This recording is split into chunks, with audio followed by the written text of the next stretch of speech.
Kratos se trouvait maintenant devant la boîte de Pandore, et quand il mit ses mains dessus, Athéna apparut pour lui dire qu'Athènes tombe en ruine et que le temps était compté.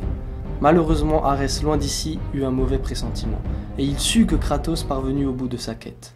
Ainsi, Spartiate, vous avez retrouvé la précieuse boîte de Zeus. Mais vous ne vivrez pas assez longtemps pour la voir ouverte. J'y veillerai. Adieu, Spartiate. Vous pourrirez dans les profondeurs des enfers pour l'éternité tout entière. Pendant que deux harpies envoyées par Arès s'emparaient de la boîte de Pandore, le corps du Spartiate s'éteignit et son âme fut jetée dans les profondeurs des enfers. Maintenant qu'il était mort, les dieux n'avaient aucun moyen de tuer le dieu de la guerre, mais c'était sans compter sur la ruse de Zeus. Peu avant son voyage pour Pandore, Kratos discutait avec un vieil homme qui creusait une tombe. Celui-ci n'avait rien d'extraordinaire jusqu'à maintenant. Pendant que Kratos réussit à surmonter les monstres de l'enfer, il vit une corde arriver devant lui qui lui semblait venir du ciel. Il prit la corde en main et monta jusqu'à disparaître des enfers. Il arriva sur terre et sortit par un trou que le vieillard devant lui avait creusé. C'était donc pour cela qu'il creusait cette soi-disant tombe. Il n'y avait maintenant plus aucun doute, c'était Zeus qui s'était déguisé.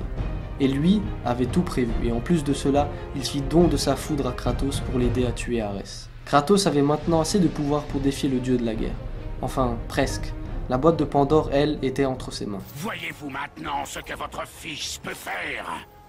Vous avez préféré Athéna, mais sa cité n'est plus qu'une ruine à présent. Et maintenant, même la boîte de Pandore est mienne. Voulez-vous que je l'utilise contre l'Olympe? Kratos, vous êtes revenu des enfers. C'est tout ce dont vous êtes capable, père? Vous envoyez un mortel affaibli pour me vaincre, moi, le dieu de la guerre?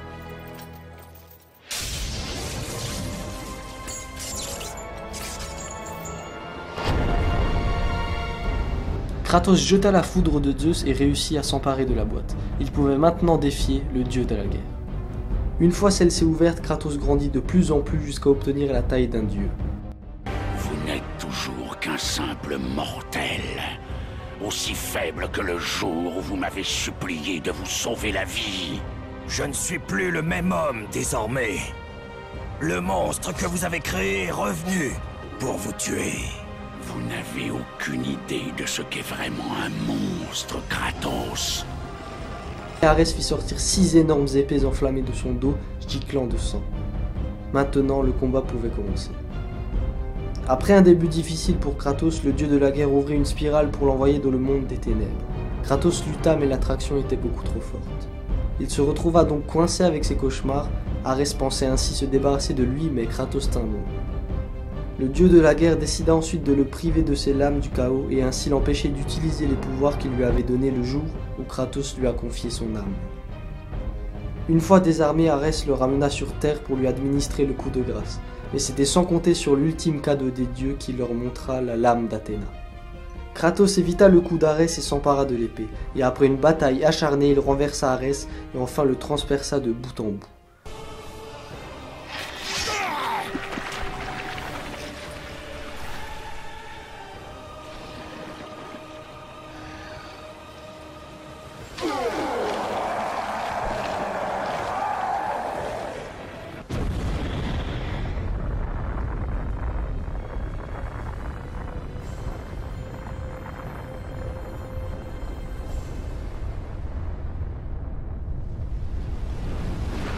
Le dieu de la guerre était maintenant mort et Athènes sauvée, mais ce n'était pas le cas de Kratos. Lui pensait que ses cauchemars cesseraient, mais ils étaient de plus en plus nombreux et de plus en plus forts.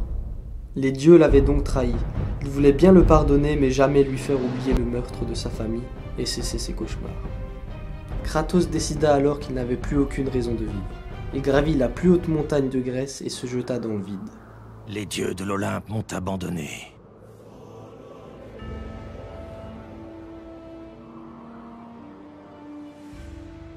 Il n'y a plus d'espoir. Et Kratos se jeta de la plus haute de toutes les montagnes de la Grèce.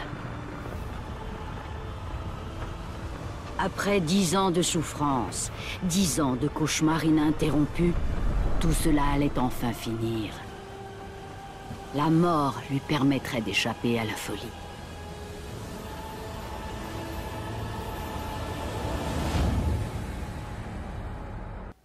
Il pensait donc mourir, mais les dieux avaient d'autres plans pour lui.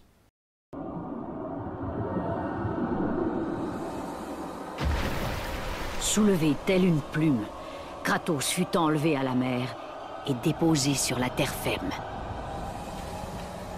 Vous ne mourrez pas aujourd'hui, Kratos. Les dieux ne peuvent permettre qu'un homme les ayant si bien servis périsse de cette façon. Les tactiques d'Arès étaient brutales. Sa progression destructrice devait être arrêtée. Mais il y a à présent un trône vide dans l'Olympe. Et il nous faut un nouveau dieu de la guerre. Montez ces marches, Kratos. Elles mènent à votre ultime récompense.